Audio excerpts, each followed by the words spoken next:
Hey guys, welcome back to Rotor Innovations. If your depth adjustment broke off on your Porter cable plate joiner, this is a video on how to fix it.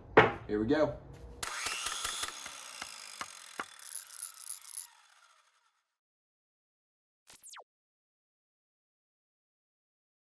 Whenever you're pushing your joiner into the wood, this is supposed to hit this dial right here, and you're supposed to be able to adjust it to what size biscuit you're using. As you can see, ours broke off here in the metal, and so what we're going to do is we're going to take this assembly apart so that we can reattach this, and we'll show you how to do that. First, we'll start by just loosening the bottom screws so that we can slide the plate off. Next, you're going to raise this all the way up, and then you're going to unscrew these two screws right here.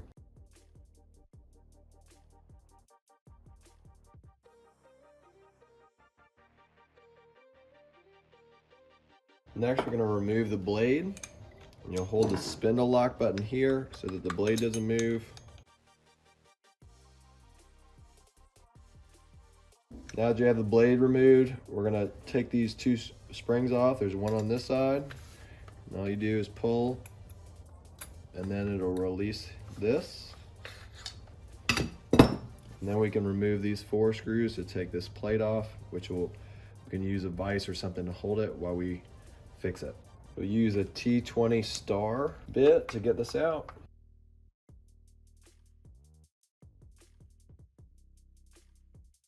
Once you have those 4 removed, you should be able to slide this out. Make sure and keep that clean because there's grease in there.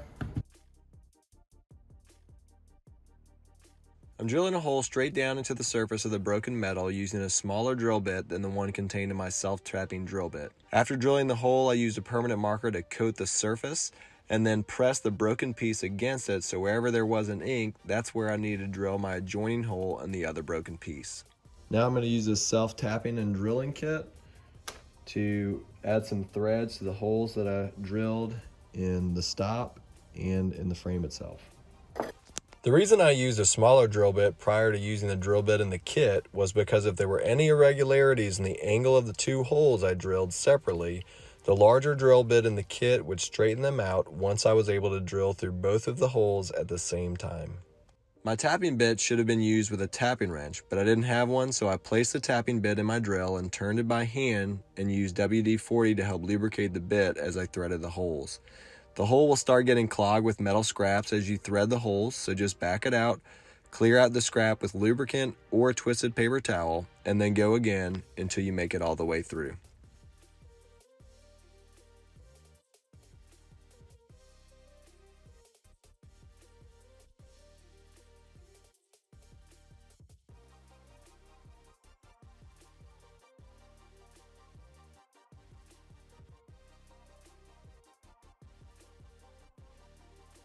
All right, now that I have 2 holes tapped, I marked the length of my screws, and so I know the length that I need, and that I can either cut these down or I can get some screws that will be the correct length for this.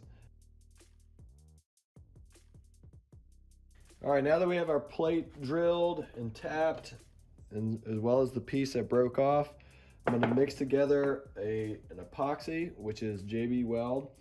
And it's a 2-part epoxy. You do half and half of each, 50% of each, mix them together, and we're going to put that on here. You want to make sure you have a clean surface, so you can use a wire brush, a little bit of sandpaper, and then we're going to screw it in. So we'll have not only the screws to hold it together, but we'll also have JB Weld, which is kind of like a liquid weld.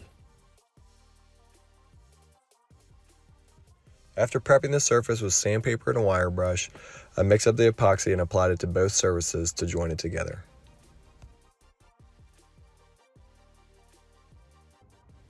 Once you have everything set up and it's hardening, you can remove whatever excess JB Weld is in the track.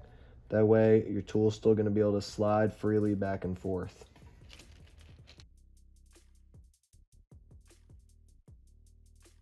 All right, now that we have our track cleared, you can see that they were super thin right here where the screw was coming through. Just is what it is.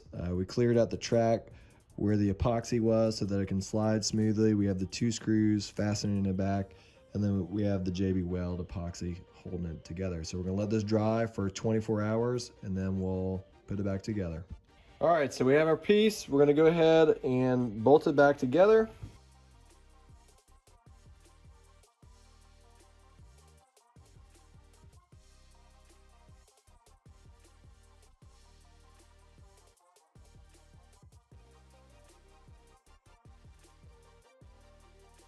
All right, once you have the plate screwed back on, you can take the bottom and slide it back on. It'll help if you hold these springs away. That way you can connect them back and you'll lift up this little blade, this piece. That way it doesn't get caught when you slide it back in. Okay, once that's back in, you'll flip it over and you'll connect your springs.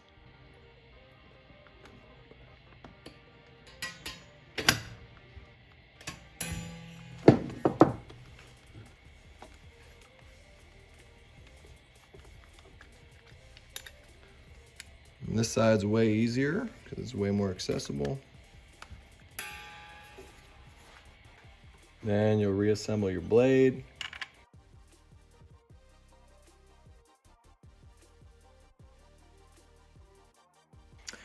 Now that you have the bottom assembly back on, you'll put the face of it back on, which is only 2 screws. Slide that over.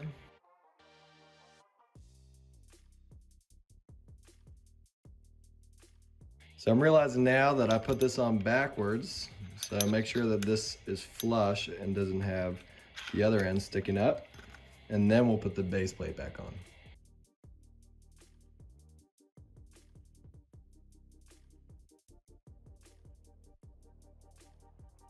All right, guys, I hope that was helpful for you. If you have any questions, comment below. If you like it, please subscribe. We'll see you next time. Peace and God bless.